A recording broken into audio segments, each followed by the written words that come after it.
ধন্যবাদ আপনাকে। আপনি যে রাজনৈতিক সিদ্ধান্তের কথা বললেন বা দুর্বলতার কথা বললেন, দেখেন আ আ আমরা আমরা সবাই জানি অনেকগুলো সরকার এই যে ঢাকা শহরের ভেতরে আপনার কয়েকটা বাস টার্মিনাল আছে, এই টার্মিনালগুলো সরানোর জন্য চেষ্টা করেছে এবং ঘোষণা হয়েছে, বিভিন্ন সময় আলোচনাও হয়েছে।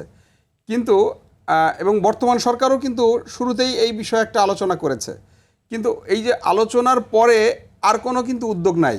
ঢাকা শহরের ভিতরে আপনার 3টা বাস টার্মিনাল বড় বড়, তারা 4টা বাস টার্মিনাল বড় বড় তারা রয়েছে, এইগুলো কখনোই সরানো হচ্ছে না।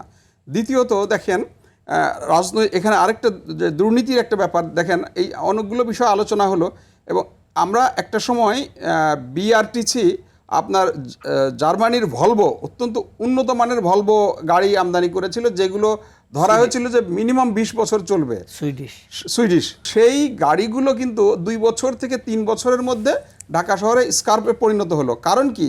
কারণ যেই কোম্পানিগুলোকে ইজারা দিয়ে হয়েছিল এবং এই বিআরটিসির যে গ্যারেজগুলোতে তার যে যন্ত্রপাতিগুলো সব চুরি হয়ে গেছে। চুরি হয়ে যাওয়ার ফলে এই গাড়িগুলো কিন্তু আর নতুন করে করা যায়নি।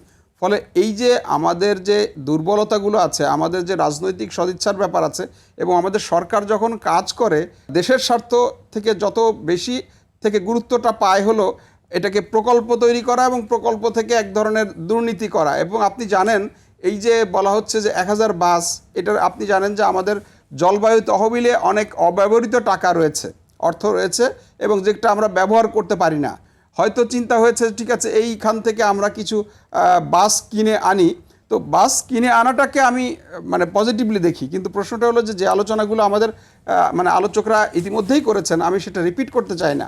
কিন্তু প্রশ্নটা হলো যে আমাদের বাস টার্মিনালগুলো করা হয়েছে, আপনি জানেন বিদেশি প্রযুক্তিতে বাস টার্মিনাল করা হয়েছে, এবং আপনি মানে সায়দাবাদ এবং গাবতলী বা বাস টার্মিনাল, মহাখালী বাস টার্মিনালে যাবেন, যে বৃষ্টির সময় এগুলো এত উঁচু যে বৃষ্টির সময় কিন্তু সেখানে দাঁড়ানো যায় না। তাহলে এই টার্মিনাল বা এই শেডগুলো কার জন্য তৈরি করা হয়েছে?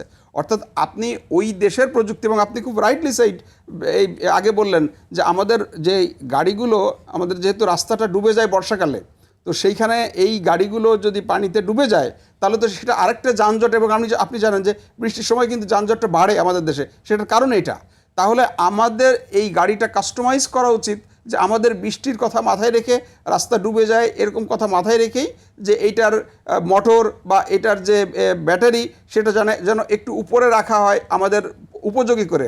অর্থাৎ সার্বিক যে আলোচনাটা, সেই আলোচনাটা হলো যে আমাদের পরিকল্পনাটা আমাদের জন্য হতে হবে, আমাদের যে মানে সমস্যা সমাধানের লক্ষ্যে হতে হবে এবং সততার সাথে হতে হবে।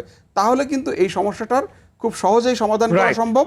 অন্যথায় আমরা হয়তো একটা প্রকল্প করব, বিভিন্ন সময় প্রকল্প হচ্ছে, সেই প্রকল্প থেকে সরকার লাভবান হচ্ছে, আমলারা লাভবান হচ্ছে, রাজনীতিবিদরা লাভবান হচ্ছে, কিন্তু আমাদের সমস্যাই থেকে যাচ্ছে। এবং সেই ক্ষেত্রে আমি একটা সাজেশন দিয়ে শেষ করি। আপনি জানেন যে আমাদের যে এই যে মানে ফ্লাইওভারগুলো হয়েছে, এই ফ্লাইওভারগুলো আপনি নিশ্চয়ই জানেন যে এই যে সায়দাবাদের যে একসময় বলা হতো মেয়র হানিফ ফ্লাইওভার, এই ফ্লাইওভারটাও কিন্তু এমনভাবে করা হয়েছে যে পুরো রাস্তাটা নিচে সে দখল করে নিয়েছে।